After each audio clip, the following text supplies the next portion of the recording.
2 ദിവസമായി live കാണുന്നവർക്കും episode കാണുന്നവർക്കും അറിയാം രേണു സുധിയെ അങ്ങനെ കാണാനില്ല. രേണു സുധി വല്ലപ്പനും വഴിയും അഭിപ്രായം പറയും പോയിരിക്കും.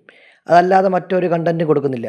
സീറോ ഗെയിം പൊട്ടൻഷ്യലുമായിട്ട് ഇങ്ങനെ നടക്കുകയാണ്. ഇന്നലെ പറയുന്നത് കേട്ടു, എനിക്ക് വയ്യ, ഈ മിഡ് വീക്ക് സെക്ഷനിൽ പുറത്തായാലും എനിക്ക് കുഴപ്പമില്ല എന്നൊക്കെ രീതിയിൽ പറയുന്നത് കേട്ടു. കാര്യം അവർക്ക് ഒരാഴ്ച ആയപ്പോൾ തന്നെ മടുത്തു എന്ന് തോന്നുന്നു.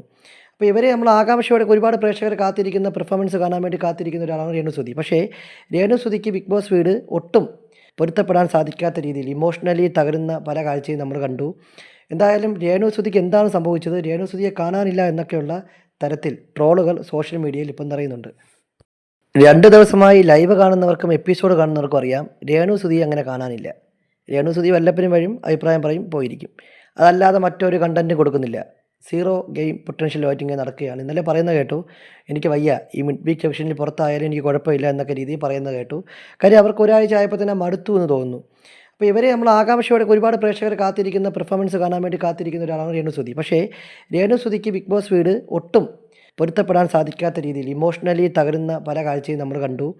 എന്തായാലും രേണു സുധിക്ക് എന്താണ് സംഭവിച്ചത്, രേണു സുധിയെ കാണാനില്ല എന്നൊക്കെയുള്ള തരത്തിൽ ട്രോളുകൾ സോഷ്യൽ മീഡിയയിൽ ഇപ്പം നിറയുന്നുണ്ട്.